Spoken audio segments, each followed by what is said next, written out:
స్వాగతం. తెలుగు జాతి సంస్కృతి చరిత్ర కీర్తి పతాకలను విశ్వ వినువీధుల్లో ఎగరవేస్తూ నిస్వార్థంగా భాష పట్ల అంకిత భావంతో ఎవరి నుంచి ప్రత్యేకించి ప్రభుత్వాల నుంచి సహాయం లేకుండా ఈ సభలను నిర్వహిస్తున్నటువంటి ప్రపంచ తెలుగు రచయితల సంఘం, కృష్ణా జిల్లా రచయితల సంఘం మండలి బుద్ధప్రసాద్ గారికి ఒక తెలుగు బిడ్డగా నా హృదయపూర్వక కృతజ్ఞతలు తెలియజేసుకుంటున్నాను. ఈ మహోద్యమానికి మద్దతు ఇస్తున్నటువంటి తెలుగు ప్రజలకి నా వందనం, అభివందనం. వాడుక భాషగా మార్చి ప్రజలకు సాహిత్యం అందించడం కోసం కృషి చేసినటువంటి గిడుగు రామమూర్తి నుంచి గురజాడ వరకు, రఘుపతి వెంకటరత్న నాయుడు, త్రిపురనేని రామస్వామి చౌదరి, కందుకూరి వీరేశలింగం లాంటి మహానుభావులు కాలానికి ఎదురీది భాషను పరిపుష్టిపరిచారు. ఈనాటికి వాడుక భాషకు సంబంధించి మనం ఇంకా ప్రజలకు దగ్గర కాలేదనేటటువంటి విషయం స్పష్టమవుతుంది.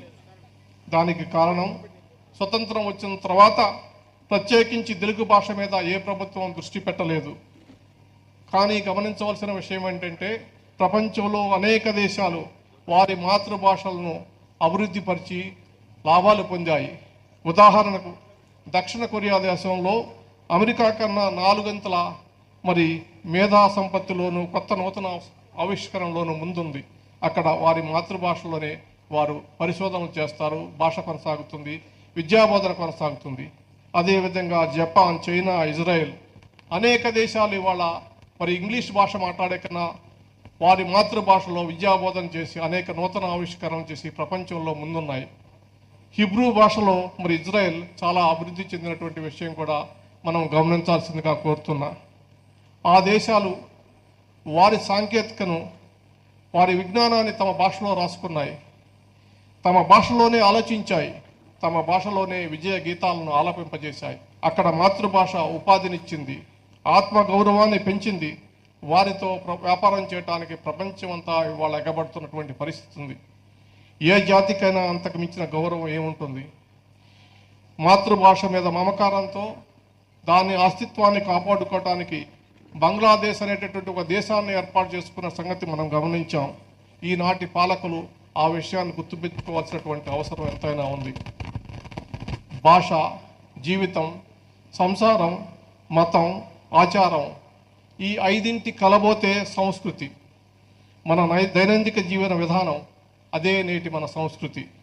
పరాయి దేశీ భాష సంస్కృతి నుంచి మంచి విషయాలను గ్రహించటంలో తప్పేమీ లేదు. కానీ గుడ్డిగా అనుకరిస్తే మనం ఎంతో నష్టపోతాం. ఈ విషయాన్ని మహాత్మా గాంధీ ఒక సందర్భంగా అన్నారు. ఆ విషయాన్ని మీకు చెప్తాను. I will like the wind of other cultures to blow through my doors and windows, but I refuse to be blown off from my feet by them unquote. కాబట్టి ఏదైనా ప్రపంచంలో నూతన విజ్ఞానాన్ని కానీ భాషని కానీ నేర్చుకోవడానికి, నా సంస్కృతి తరలిపోకుండా ఉండటం కోసం, నా సంస్కృతి నాశనం కాకుండా ఉండటం కోసం నేను ఆమోదిస్తానని ఆయన చెప్పారు. కొందరు ఇటీవల కాలంలో తెలుగు భాషలో మాట్లాడటంలోనూ చదువుకోవటం వలన ఆ భాష అభివృద్ధి చేయటం వలన వెనకబడిపోతామని చెప్పి భావిస్తున్నారు. ప్రపంచ అధునాతన నాగరికతకు దూరం అయిపోతామనేటటువంటి భావనలో ఉన్నారు. వాస్తవానికి అది సరికాదని మనందరికీ తెలుసు. మాతృభాషలో విద్యను అభ్యసించి పైకి వచ్చినటువంటి అనేక మంది ప్రముఖులు ఉన్నారు. వారి గురించి నేను ప్రత్యేకించి చెప్పనవసరం లేదు. కానీ ఈవేళ పెట్టుబడిదారులను ఆకర్షించి ఉద్యోగాలు సంపాదించాలంటే కేవలం ఇంగ్లీష్ భాష వల్లే అదే సాధ్యమవుతుందనేటటువంటి భ్రమలో ఉన్నారు. ఎందుకంటే పెట్టుబడిదారులకు కావాల్సింది ఇంగ్లీష్లో మాట్లాడే వ్యక్తులని, వారే సమర్థవంతంగా ఉద్యోగం కానీ వ్యాపారం చేస్తారనేటటువంటి దురభిప్రాయంతో ఉన్నారు. వాస్తవానికి మాతృభాషలో చదువుకొని ఉద్యోగం సంపాదించిన వ్యక్తి పరాయి భాషలో ఆలోచించి అభివృద్ధి చెందలేదని అనుకోవటం ఒక భ్రమ మాత్రమే. తెలుగు మాధ్యమంలో చదువుకున్నటువంటి పిల్లలు ఫ్రెంచి, జర్మనీ, స్పానిష్ వంటి భాషలను అనాయాసంగా నేర్చుకుంటున్నారు. మన రాష్ట్రంలో బాల్యంలో తెలుగు మాధ్యమంలో చదువుకున్నటువంటి ఒక వ్యక్తి ఇవాళ 14 భాషల్లో పరిజ్ఞానం సంపాదించి ఇప్పుడు ఐక్యరాజ్య సమితిలో దౌత్యవేత్తగా పనిచేస్తున్నటువంటి విషయం మీకు తెలుసు. అందుకనే గురజాడ అంటారు, మాతృభాష సజీవమైన Telugu, Italian of the East అనిపించుకున్న ఈ తెలుగులో మన సుఖాలని మన దుఃఖాలని వెల్లడించుకోవటం ఎవరికి సిగ్గుపడాల్సినటువంటి అవసరం లేదు. దీన్ని బట్టి ఆయన తన కాలానికన్నా ఎంతో ముందు ఉన్నారనేటటువంటి విషయం గమనించాల. అంతేకాదు ప్రజాబాహుళ్యంలో తమ భావాలను వ్యక్తీకరించుకోలేని పరిస్థితుల్లో పరిపాలన సరిగా జరగదనేటటువంటి విషయాన్ని ప్రభుత్వాలు గుర్తుంచుకోవాలా. మనం ప్రజాస్వామ్య దేశంలో ఉన్నాం. మనం రాజ్యాంగానికి బద్దులై మన దేశాన్ని ప్రాంతాన్ని అభివృద్ధి పరుచుకోవాలన్న ఆలోచనలో ఉన్న వ్యక్తులనైతే మన మాతృభాష తెలుగుని పరిపుష్టం చేసుకోవాలి. తెలుగు భాషా సంస్కృతులను పదిలపరిచినప్పుడే మనం గొప్పవారం అవుతున్నటువంటి విషయాన్ని మనం గుర్తుపెట్టుకోవాలా. జాతి మనుగడకు వికాసానికి ధైర్యం కావాలి. భాష లేకపోతే ఏమి ఉన్నా ఎన్ని ఉన్నా చరిత్ర లేని అనాథలం, అక్షరం లేని అభాగ్యులం. మన సంస్కృతి భాష చిరకాలం నిలచిండేలా శ్రీ ఆరుద్ర, విశ్వనాథ సత్యనారాయణ, సి నారాయణ రెడ్డి, కొసరాజు, జాషువా లాంటి గొప్ప రచయితలు, Bhanumathi, Suryakantham, Jamuna, Savitri, Nagayya, Gummadi, Jaggayya, Akkineni, NT Rama Rao, Relangi, SV Ranga Rao, Ghantasala, Mangalampalli Balasubrahmanyam, SP Balasubrahmanyam కళాకారులు, ఇలా ఎందరెందరో దిగ్గజాల ఘనమైన వారసత్వం మనది. ఈ వారసత్వం మరవకండి. మీరు గుర్తుంచుకోండి, మీ పిల్లలకు గుర్తు చేయండి. అభివృద్ధిలో సమాజం భాగస్వామ్యం కావాలంటే సంస్కృతి ఆచార వ్యవహారాల్లో సరిగ్గా అవగాహన ఉన్నప్పుడే అది సాధ్యమవుతుంది. భాష అనేది భావ వ్యక్తీకరణకు ఒక సాధనం. కాబట్టి ప్రస్తుత కర్తవ్యం అభివృద్ధితో పాటు భాషా సంస్కృతులను మనం రక్షించుకోవాలా. కొందరు భాషాభిమానులైన మంత్రులు, ముఖ్యమంత్రులు ఉన్నప్పుడు మాత్రమే తెలుగు భాషపై కొంత అభివృద్ధి జరుగుతుంది. ఈ సందర్భంగా ప్రపంచ తెలుగు మహాసభలు నిర్వహించి ఆనాటి ముఖ్యమంత్రి జలగం వెంగళరావు, మంత్రి మండల వెంకటకృష్ణారావు తెలుగు జాతికి గుర్తు తెచ్చి తెలుగు వారి సంస్కృతికి ఆత్మగౌరవానికి ప్రతీకగా నిలిచిన ఎన్టీ రామారావులను మనం గుర్తుంచుకోవాలా. ఈ సందర్భంగా ప్రత్యేకించి కవులు, రచయితలు, ఇతర ప్రముఖులకి నేను ఒక విషయం, వారి పాత్ర గురించి సమాజంలో ఎలా ప్రవర్తించాలనేటటువంటి విషయాన్ని చెప్పదలుచుకుంటాను. వారు దివిటీ పట్టి సమాజాన్ని ఉత్తేజపరిచి ప్రజాశ్రేయస్సు కోసం రచనలు చేయాలా. మీకు ప్రజాభిమానం కావాలి, చరిత్రలో నిలిచిపోవాలా. ఏ రచన అయితే ఆ సామాజిక శాశ్వతమైనటువంటి మార్గదర్శనం చేయగలుగుతుందో, ఏ రచన అయితే ఆ మానవ సంబంధాలతోటి ఉంటుందో ఆ రచనలు మాత్రమే కలకాలం నిలిచి ఉంటాయి. ఎన్ని దశాబ్దాలకైనా మానవ సంబంధాల స్ఫూర్తికి దర్పణం పడుతుందో దాని శైలితో నైపుణ్యం అయితే అదే కదా ఉన్నతమైనటువంటి సాహిత్యం. మానవ సంబంధం, మానవతా విలువలు, సామాజిక ప్రయోజనాలు ఆధారంగా వచ్చే రచనలే కలకాలం నిలుస్తాయని చెప్పేసి నేను తెలియజేస్తున్నా. దానికి ఉదాహరణ మనం కన్యాశుల్కాన్ని పేర్కొనవచ్చు. అంతేకాని ప్రభుత్వం ఇచ్చేటటువంటి అవార్డులు, బహుమతుల గురించి మర్చిపోండి. ఈ సందర్భంగా మహాకవి పోతన రచించినటువంటి బాలరసాల నవపల్లవ కోమల కావ్య కన్యను గుళాలకిచ్చి అప్పటపుప్పుడు భుజించుట కన్నని ఆనాడు భాగవతాన్ని రాజులకు అంకితమివ్వడానికి నిరాకరించినటువంటి సంగతి మీరు గుర్తు తెచ్చుకోవాల్సిందిగా మీకు విజ్ఞప్తి చేస్తున్నాను. ప్రజలే భాషను రక్షించుకోవాలా. ప్రజలే చరిత్ర నిర్మాతలు. తెలుగు ఉద్యమం అనేటటువంటిది ప్రభుత్వానికి వ్యతిరేకం కాదు. ప్రభుత్వాలు గమనించాల్సినటువంటి విషయం ఏంటంటే, ఇవాళ తెలుగు భాష కోసం ఇంతమంది తాపత్రయపడి అనేక ప్రాంతాల నుంచి వచ్చి ఐక్యం కావడంతో తెలుగు భాషను రక్షించుకుందాం, తెలుగు భాషని పరిపుష్టం చేసుకుందాం అని అంటున్నామంటే అది ప్రభుత్వానికి వ్యతిరేకం కాదు. ఆ విషయాన్ని ప్రభుత్వాలు గుర్తించి సానుకూలంగా స్పందించాల్సినటువంటి అవసరం ఉంది.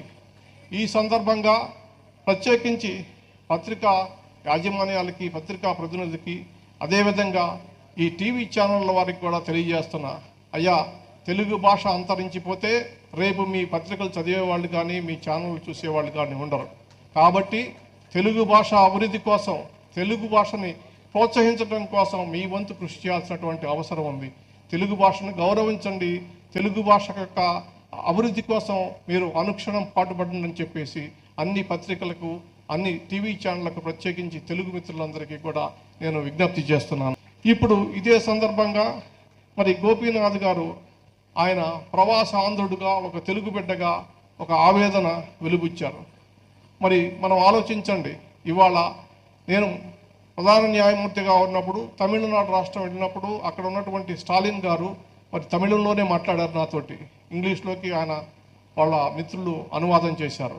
అంటే భాష పట్ల ఆయనకున్నటువంటి నిబద్ధత అది. అంతేకాకుండా తమిళనాడు రాష్ట్రంలో తమిళ భాషను ఏ విధంగా అభివృద్ధి చేస్తున్నారు అనేటటువంటి విషయాన్ని తెలియజేశారు. నేను చాలా సంతోషించాను. అదే విషయాన్ని అనేక సార్లు నేను ప్రస్తావించాను కూడా. మరి అటువంటి చోట అక్కడ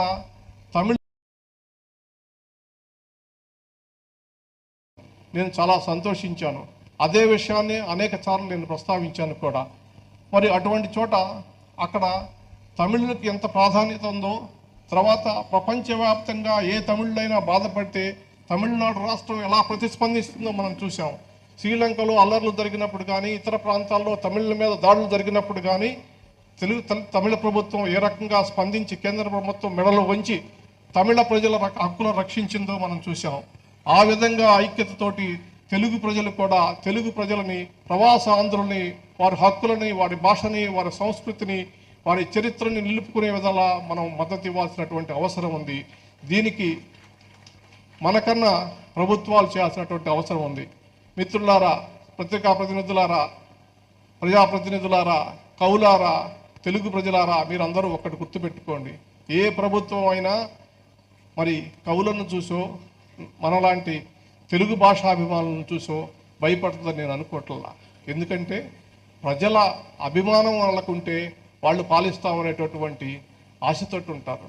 కాబట్టి ప్రజలు తెలుగు భాషను రక్షించుకొని తెలుగు భాషను ప్రజలు ఆదరిస్తే ప్రభుత్వాలు లొంగి వస్తాయి.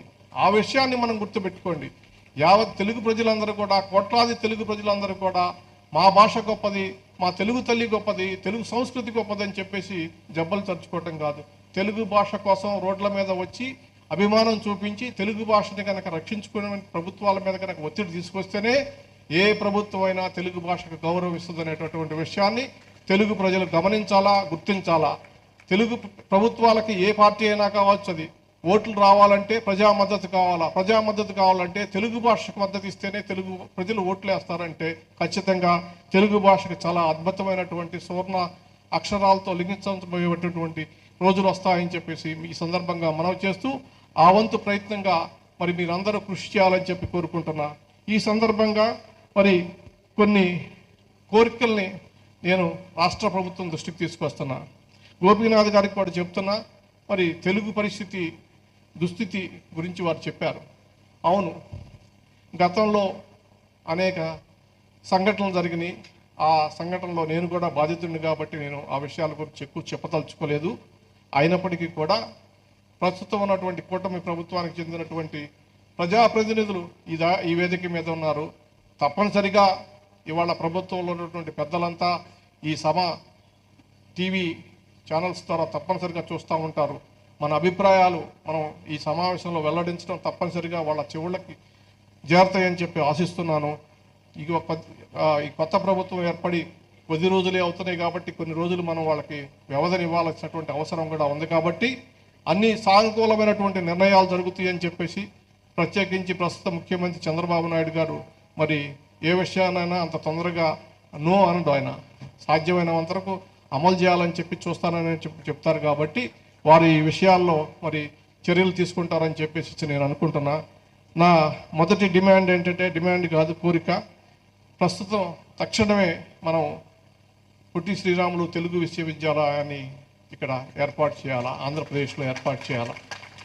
ఎందుకంటే తెలంగాణ రాష్ట్రం వారు ఏర్పడి వారి విశ్వవిద్యాలయాన్ని ఏర్పాటు చేసుకొని కార్యక్రమాలు నిర్వహిస్తుంది. అక్కడ అనేక మంది ఈ ఆంధ్రప్రదేశ్ రాష్ట్రానికి చెందినటువంటి ఉద్యోగులు విద్యార్థులు ఉన్నారు. వారి భవిష్యత్తు కూడా చాలా అవసరం కాబట్టి తక్షణమే ఈ తెలుగు విశ్వవిద్యాలయాన్ని ఏర్పాటు చేయాలని కోరుతున్నా. అంతేకాకుండా గత ప్రభుత్వం తెలుగు భాషను అణిచివేయడానికి అనాలో లేకపోతే అభివృద్ధి చేయడానికి అనాలో ఒక GOMS 85 వచ్చింది, దాన్ని రద్దు చేయాలా. ఇక్కడ అభివృద్ధి అంటే గుర్తుకొస్తుంది, మన మండలి బుద్ధప్రసాద్ గారు ఒక చిన్న కథ చెప్తారు. అదేమిటంటే భాషను రక్షించడం గురించి ఒక కథ చెప్తాడు. ఒక చెరువులో, ఒక నదిలో ప్రవాహం తీవ్రంగా ఉంది, చేప పిల్లలు ఎగురుతూ ఉంటాయి. నది ఒడ్డున కూర్చున్నటువంటి ఒక పిల్లకోతి చేప పిల్లని ఒక్కొక్క చేప పిల్లని పట్టుకొచ్చి ఒడ్డు మీద వేస్తూ ఉంది. అంతలో వెంటనే ఉన్నటువంటి పెద్ద కోతి ముసలి కోతి అందంట, నువ్వేం చేస్తున్నావు అని పిల్ల కోతిని. ఏం లేదు, నేను ఈ చేప పిల్లలు మునిగిపోతుంటే వాటిని రక్షిస్తున్నానని చెప్పేసి. ఆ విధంగా మరి గతంలో GOMS 85 తీసుకొచ్చారు, దాన్ని రద్దు చేయాలా. దానికోసం గుంటుపల్లి శ్రీనివాస్ అనేటటువంటి ఒక ఆయన మరి హైకోర్టులో ఒక వాద్యం దాఖలు చేసి విజయం పొందాడు. ఆ జీవోని హైకోర్టు ఇక్కడ జస్టిస్ మహేశ్వరి గారి బెంచ్ రద్దు చేసింది. దాని మీద మరి సుప్రీంకోర్టు, అప్పుడున్నటువంటి రాష్ట్ర ప్రభుత్వం సుప్రీంకోర్టులో ఒక స్పెషల్ లీవ్ పిటిషన్ని దాఖలు చేసింది. అది తక్షణమే విరమింపజేసి GOMS 85ను రద్దు చేసి పూర్వ తెలుగు విద్యా విధానాన్ని మళ్ళా ప్రవేశపెట్టాలని చెప్పి ప్రభుత్వానికి విజ్ఞప్తి చేస్తున్నా. అదేవిధంగా చంద్రబాబు నాయుడు గారు గత ముఖ్యమంత్రిగా ఉన్నప్పుడు GOMS నెంబర్ 40 కింద తెలుగు భాషాభివృద్ధి ప్రాధికార సంస్థ అనేటటువంటి ఒక సంస్థని ఏర్పాటు చేయడం జరిగింది. తర్వాత అది కాలక్రమేణా మరి దాన్ని ఎటువంటి కార్యక్రమాలు చేపట్టకుండానే అది ఉంది. తక్షణమే దాన్ని పునరుద్ధరింపజేసి తెలుగు భాషకు సహాయం చేస్తారని చెప్పి ఆశిస్తున్నాను. ఈ మహాసభలు చిరస్థాయిగా నిలిచే ఇతివృత్తాలతో, కథలతో, కవితలతో, వ్యాసాలతో, నాటకాలతో తదితర రచనలను ప్రేరణ, ప్రోత్సాహం అందించేందుకు ప్రత్యేకించి యువతరం మిత్రులకు ఉపయోగపడే విధంగా, అదేవిధంగా తెలుగు సాహిత్యాన్ని ప్రపంచ భాషల్లోకి మార్చేటటువంటి అనువాద శక్తిని వారికి ఇచ్చే విధంగా మరి వారికి దశ దిశ నిర్దేశం చేసి విజయవంతం చేస్తారని చెప్పి ఆశిస్తూ ఈ సమావేశాలకు ఇచ్చేసినటువంటి మీ అందరికీ కూడా మరొకసారి కృతజ్ఞతలు తెలియజేస్తూ అర్థవంతమైనటువంటి చర్చలతోటి తెలుగు భాషను మరింత పరిపుష్టం చేస్తారని ఆశిస్తూ చివరిసారిగా మహాకవి శ్రీశ్రీ మాటలతో ఈ నా ప్రసంగాన్ని ముగిస్తాను. తెలుగువారి దీశక్తి, తెలుగువారి క్రియాశక్తి నలుదిశలా రహించాలా, తెలుగుతనం జయించాలా, కోట్లాది తెలుగు జాతి హర్షించాలా, ఆనందం తెలుగునాట వర్షించాలా, వాడి దీపించాలా, తెలుగునాట తెలుగు పాట వ్యాపించాలా, తమ గమ్యం తెలుగు వాళ్ళు చేరేలంతా ఈవేళ నేను కోరేది ఇంత. నమస్కారం.